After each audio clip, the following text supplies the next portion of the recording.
Ya, sejauh ini memang yang sudah berhasil kami ungkap itu utamanya adalah denah strukturnya. Denah struktur itu memberikan gambaran pada kita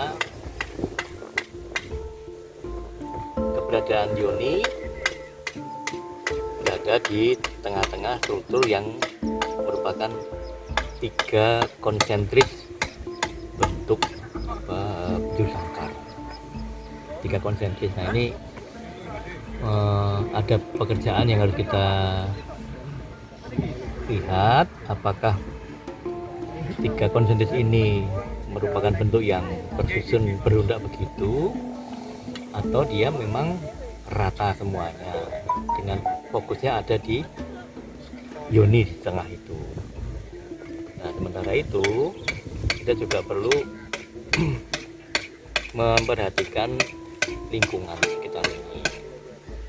Maksudnya begini, kalau sekarang memang posisi beradanya Watu Kucur ini kan boleh dikatakan sudah tidak asli lagi, dalam pengertian lingkungannya sudah berubah total ya. Banyak perubahan karena lama dipakai untuk pembuatan bata. Jadi kita juga sudah banyak kehilangan tanah yang kita duga merupakan tanah aslinya. Nah, kita mencoba melacak khusus pada bagian struktur ini lantai aslinya itu di mana. Nah, ketika kita mendapatkan lantai asli itu harapannya nanti kita bisa mengkaitkan dengan lingkungan sekelilingnya. Karena umumnya bangunan-bangunan suci pada masa Hindu Buddha itu kan dibangun pada suatu tempat yang relatif lebih tinggi dibanding sekelilingnya. Di samping itu juga ada pola yang berkembang pada masa Hindu Buddha itu bangunan suci seringkali ditempatkan pada bagian halaman paling belakang. Nah, apakah di Watu Kucur juga menggunakan cara itu atau cara yang lain? Nah, kita masih membutuhkan data yang ada di luar dari struktur yang kita temukan ini. Hanya saja memang tentu ada perkecualian. Untuk bangunan-bangunan dari masa Hindu Buddha yang boleh dikatakan relatif lebih tua dibanding masa Majapahit dan masa Tumapel, itu ada kecenderungan pola penataan halamannya sedikit berbeda. Sifatnya tidak memanjang ke belakang, tapi bisa berupa pola penataan yang konsentris, artinya dari yang luas kemudian menyempit sampai akhirnya ketemu bagian paling tengah itu yang paling utama. Nah, kita belum tahu itu untuk Watu Kucur, tapi kita perlu acuan di sana. Apakah pola yang digunakan pola yang memanjang ke belakang makin suci atau yang konsentris itu.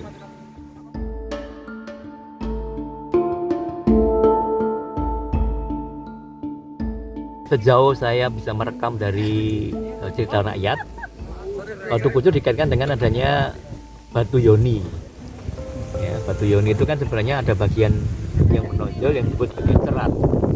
Nah, cerat ini kan kalau dalam fungsi sebenarnya kan dia mengalirkan air yang dari atas kemudian menggenangi objek utama dan akhirnya akan mengucur melalui cerat itu. Barangkali dari situlah nama Watu Kucur itu muncul. Tapi ada juga Watu Kucur yang berikan nama atau terjemahan yang lebih menarik, yang lucu. Jadi yang mengucur itu kan kaum laki-laki.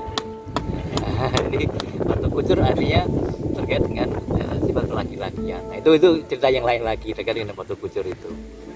Jadi Watu Kucur sebenarnya mengarahnya kepada persoalan adanya Yoni itu. Yang jelas menjadi acuan kita, kalau ada Yoni maka ini menjadi indikasi sekaligus bahwa bangunan yang ada di sini itu bersifat Hindu, ya, bukan Buddhis. Pak, melihat struktur yang sudah ditemukan, Pak, apakah ada kemungkinan ada bangunan lain, Pak, selain tempat ibadah ini? Ya, untuk sementara kita belum bisa mengatakan hal itu karena memang sekarang kita fokusnya ekskavasi ya di tempat ini saja, dan di cakupan areal yang tidak terlalu jauh dari sini kita juga belum ada informasi mengenai adanya struktur yang dekat dengan Watu Kucur ini. Ini dari strukturnya ini apa bisa dideteksi atau diperkirakan ini dari masanya massa. Nah, itu yang sedang kita garap itu. Ya, jadi saya hanya bisa menyampaikan clue ya. Nanti kalau masalah pertanggalannya karena kita masih coba kaji itu.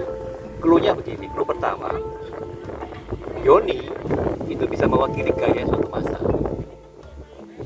Yang kedua, ukuran bata juga bisa membantu kita untuk ukuran massa atau pertanggalan. Yang ketiga, denah strukturnya juga bisa membawa kita pada ukuran pertanggalan. Yang terakhir, keberadaan umpak juga menarik perhatian karena umpak di sini yang sudah terlihat ada 10 buah. Dugaannya mungkin 12 harusnya. Kalau formasinya memang tertata sebagaimana umumnya itu 12. Jadi sekarang ada 10. Nah, salah satu umpak yang masih kelihatan menonjol itu bagian atasnya itu mensyaratkan tiangnya itu bulat. Nah, apakah ini juga bisa menjadi indikasi suatu penanda pertanggalan? Saya belum tahu karena kebanyakan umpak yang sudah kita himpun itu bagian atasnya itu persegi, tapi ini bulat.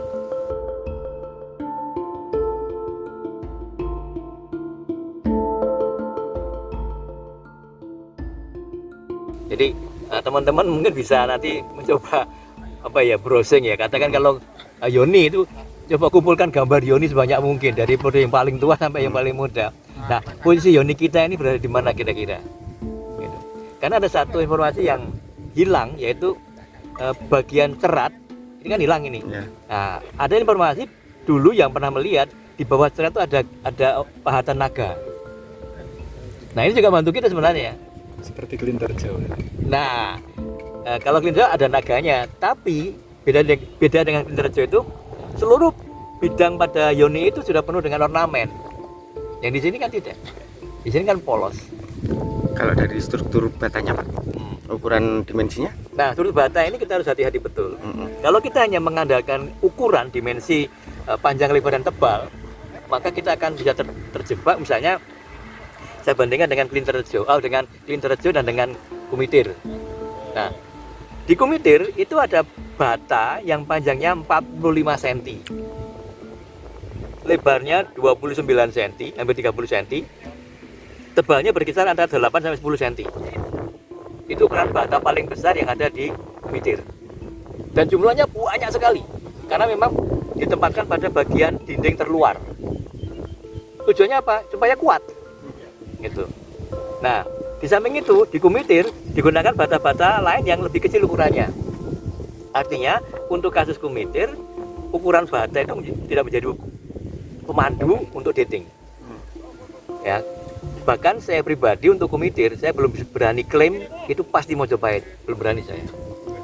Mengapa? Karena arkeologi itu kan berangkatnya dari data yang ada di lapangan. Nah, seberapa jauh kita mampu membuat narasi dari data yang ada itu, bukan berdasarkan otak-atik gatuk, walaupun ada data pendamping tekstual, tapi harus hati-hati karena arkeologi itu bukan sejarawan ya. Arkeologi dengan ilmu arkeologi dengan metode arkeologi yang digunakan, sejarawan beda lagi cara kerjanya. Jadi kalau arkeologi kemudian dipadu dengan data sejarah yang berupa teks, itu kan bercampur dua ilmu jadi satu kan. Nah, kita harus hati-hati betul itu. Nah, jadi arkeologi akan lengkap kalau didukung dengan data tekstual tadi. Tapi sejauh mana data itu memang relevan, tidak dipaksakan. Pasti ini ya, kan dulu, ya kan. Nah, kalau sudah nanti terkonfirmasi bahwa data arkeologi memang terdukung oleh data tekstual, baru kita bisa mengajukan semacam simpulan.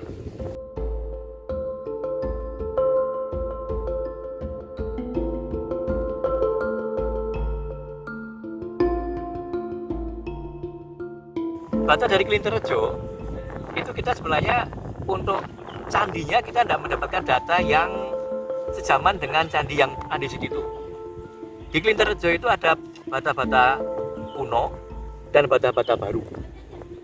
Tapi itu sebenarnya bukan bata yang berhubungan langsung dengan struktur andesit yang ada di bawah yoni itu. Nah, tapi tahun ini ekskavasi di Kelinterjo menghasilkan struktur bata. Dan menariknya, struktur bata di Kelinterjo itu ukurannya hampir sama dengan bata-bata yang ada di Kumitir. Kalau dibandingkan dengan yang di sini, ternyata beda. Di sini dari segi panjangnya itu tidak terlalu istimewa. Jadi panjangnya dari istimewa sekitar 35 sentian. Kemudian lebarnya 23-24 cm. Nah, tebalnya ini menarik. Tebalnya antara 8-10 cm. Kemudian selain ukuran bata juga menarik adalah bagaimana teknik menggabungkan antar bata itu. Nah, ternyata di sini juga tetap menggunakan teknik kosot. Teknik bata yang dikosokkan sama bata yang lain. Nah, dari teknik kosot sama sudah. Nah, dimensinya ini yang membuat kita harus berpikir. Karena kalau hanya ukuran yang digunakan sudah jelas kalah dibanding kumitir. Jadi apakah lebih mudah dibanding kumitir atau lebih tua? Nanti dulu kan kita tidak bisa klaim itu. Jadi itulah maka kita membutuhkan pendukung yang lain, termasuk misalnya temuan lepas yang lain seperti misalnya ada keramik, kemudian gerabak. Kita harus kaji lagi nanti. Nah, dari sejumlah clue nanti kita baru bisa kita coba rangkum jadi seperti apa gitu. Jadi itu pertanggalan memang tidak mudah. Jadi harus benar-benar mengikuti apa yang ada di sini gitu. Saya nggak ingin langsung memberikan pertanggalan, ujung-ujungnya keliru nanti.